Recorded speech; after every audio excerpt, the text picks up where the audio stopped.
Kempegowda airport ಕ್ಯಾಬ್ಗಳಿಗೆ tough rules ಅನ್ನ ತರಲಾಗಿದೆ.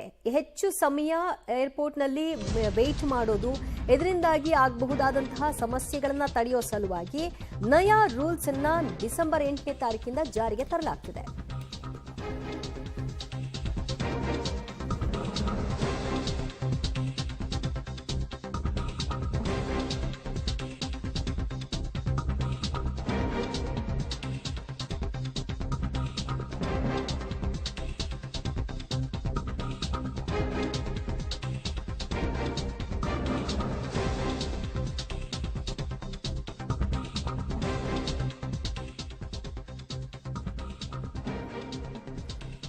Kempegowda airport ಕ್ಯಾಬ್ಗಳಿಗೆ tough rules ಅನ್ನ ಜಾರಿಗೆ ತರಲಾಗ್ತದೆ. ಡಿಸೆಂಬರ್ 8ರಿಂದ ಬರಲಿದೆಯಾ ಹಾಗಾದ್ರೆ ಈ ರೂಲ್ಸ್? ಇನ್ನು ಮುಂದೆ ಪಿಕಪ್ ಮಾಡುವಂತಹ ಕ್ಯಾಬ್ ಇರಬಹುದು ಅಥವಾ ಖಾಸಗಿ ವಾಹನಗಳಿರಬಹುದು, ಈ ರೂಲ್ಸ್ಗಳನ್ನ ಫಾಲೋ ಮಾಡಬೇಕಾಗತ್ತೆ. ಎಂಟ್ರಿ ಪಿಕಪ್ ಜಾಗದಲ್ಲಿ 8 ನಿಮಿಷಗಳು ವೇಟ್ ಮಾಡಲಿಕ್ಕೆ ಅವಕಾಶ ಅಷ್ಟೇ.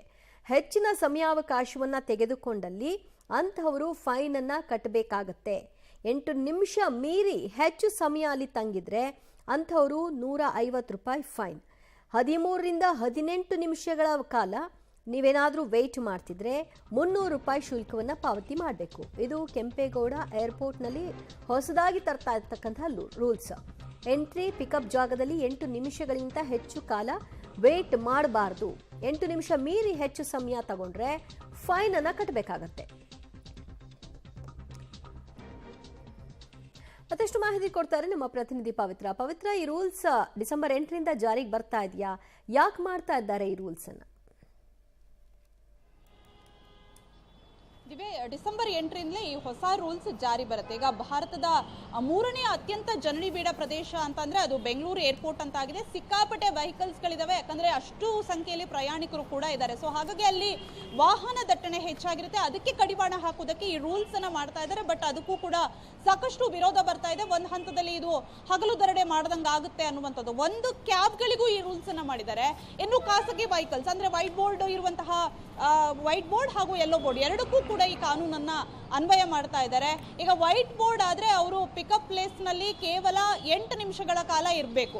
ಸೊ ಅದಾದ ನಂತರ ಅವ್ರು ಏನಾದ್ರು 8ರಿಂದ 13 ನಿಮಿಷದ ಒಳಗಡೆ ಇದ್ರೆ ಅವರಿಗೆ ₹150, 13 ನಿಮಿಷದ ಆದ್ಮೇಲೆ ಅವರಿಗೆ ₹300, 18 ನಿಮಿಷಕ್ಕೂ ಮೀರಿ ನಿಂತ್ರೆ ಅವರ ವೆಹಿಕಲ್ ಅನ್ನ ಟೋಯಿಂಗ್ ಮಾಡಲಾಗುತ್ತೆ. ಸ್ಥಳೀಯ ಪೊಲೀಸ್ ಠಾಣೆಗೆ ಹೋಗಿ ಟೋಯಿಂಗ್ ನ ದಂಡ ಏನಿರುತ್ತೆ ಅದನ್ನ ಪಾವತಿ ಮಾಡಬೇಕು ಅಂತ ಹೇಳ್ತಾ ಇದ್ದಾರೆ. ಜೊತೆಗೆ ಯೆಲ್ಲೋ ಬೋರ್ಡ್ ವೆಹಿಕಲ್ಗಳಿಗೂ ಕೂಡ ಬರೀ 10 ನಿಮಿಷಗಳ ಕಾಲವನ್ನ ಕೊಡ್ತಾ ಇದ್ದಾರೆ. ಇದಕ್ಕೆ ಈಗಾಗಲೇ ಸಾಕಷ್ಟು ವಿರೋಧಗಳು ಕೂಡ ಕೇಳಿ ಬರ್ತಾ ಇದೆ. ಈ ರೂಲ್ಸ್ ಸರಿಯಲ್ಲ ಅಂತ. ಆದ್ರೆ ಏರ್ಪೋರ್ಟ್ ಅಥಾರಿಟಿ ಅವರು ಹೇಳ್ತಾ ಇರುವಂತದ್ದು ಇದು ನಮಗೆ ಅನಿವಾರ್ಯವಾಗಿದೆ. ಅಲ್ಲಿನ ದಟ್ಟಣೆಯನ್ನ ಕಡಿಮೆ ಮಾಡಬೇಕಾದ್ರೆ ಈ ರೂಲ್ಸ್ ಬೇಕೇ ಬೇಕು ಅಂತ ಹೇಳ್ತಾ ಇದ್ದಾರೆ. ಹಾಗಾಗಿ ಡಿಸೆಂಬರ್ 8ರಿಂದಲೇ ಈಗಾಗಲೇ ಈ ಬಗ್ಗೆ ಪ್ರಕಟಣೆಯನ್ನ ಕೂಡ ಕೊಟ್ಟಿದ್ದಾರೆ ಅವರು.